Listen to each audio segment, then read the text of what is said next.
ரமேஷ் பாபு அப்படின்னு நம்ம வியூவர், அவரோட மகளுக்கு கவர்மெண்ட் ஜாப் கிடைக்குமா அப்படின்னு கேட்டிருக்காரு. பிறந்த விவரங்கள்லாம் தெளிவாகவே கொடுத்திருந்தாரு. லக்னம் அப்படின்றது கன்னி லக்னம். அவரோட மகளுக்கு கன்னி லக்னம், கடகராசி. பொதுவாகவே கடகராசி அப்படின்றது கவர்மெண்ட் ரிலேட்டடான ஜாப்ஸுக்குலாம் ரொம்பவே ஒரு அருமையான விஷயம். அந்த ராசியில பிறந்தவங்களுக்கு கவர்மெண்ட் ஜாப்ன்றது தசாபுத்தி அடிப்படையில ரொம்பவே சுலபமா கிடைக்கும். அவங்க அதுக்கு தகுதியான நபர். முதல் விஷயம், அவங்களுக்கு சாதாரணமாகவே இறக்க குணம் இருக்கனால சர்வீஸ் ஓரியன்டான ஜாப்ஸ்ல அவங்களுக்கு ரொம்பவே நல்ல பெயர் கிடைக்கும். நல்ல ஒரு நிலையை அங்கீகாரத்தையும் அவங்க அடைவாங்க. இந்த பெண்ணோட ஜாதகத்தை பொறுத்த வரைக்குமே லக்னத்துக்கு 10ஆம் இடத்துல சூரியன் இருக்காரு. 10ஆம் இடத்துல சூரியன் இருக்காரு அப்படின்றப்ப பதவியை குறிக்கக்கூடிய இடத்துல ஒரு ராஜ கிரகம் இருக்குது அப்படின்றப்ப அரசு சம்பந்தப்பட்ட வேலையா இருக்கட்டும், அரசு சம்பந்தப்பட்ட விஷயங்கள்ல இவங்களுக்கு அனுகூலமே ரொம்பவே சிறப்பா கிடைக்கும். அதனால இவங்க எந்த விதத்திலையும் ஒரி பண்ண வேணாம். இப்பயே அதுக்கான வாய்ப்புகள் கிடைச்சிருக்கும்.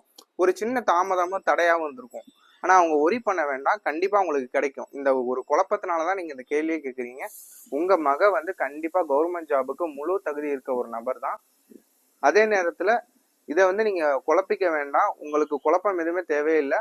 கண்டிப்பா 2027 மிட்ல அவங்க ஒரு போஸ்டிங், நல்ல போஸ்டிங்ல இருப்பாங்க. அவங்க லைஃப் லாங் கவர்மெண்ட் எம்ப்ளாயா இருப்பாங்க. என்ன காரணம்னா அடுத்தடுத்து வரக்கூடிய தசாக்கள் எல்லாமே அவங்களுக்கு யோக தசாவா இருக்குது. இப்ப சுக்கிர தசை போயிட்டு இருக்குது. அடுத்து சூரிய தசை, சந்திர தசை, செவ்வாய் தசை, ராகு தசை, குரு தசை, இது எல்லாமே அருமையான அமைப்புல இருக்கனால கண்டிப்பா ஒரு நிறைவான கவர்மெண்ட் எம்ப்ளாய்க்கான ஜாதகம் தான் இது. வாழ்த்துக்கள். நீங்க ரொம்பவே ஒரு கவர்மெண்ட் எம்ப்ளாயோட தந்தை அப்படின்றால் நீங்களும் பெருமையா இருப்பீங்க. உங்களுக்கு இதே மாதிரி கேள்விகள், குழப்பங்கள் இருக்குது அப்படின்னா நீங்க அதை கமெண்ட்ல தெரியப்படுத்துங்க. நம்ம அதுக்கு பதில் சொல்லுவோம்.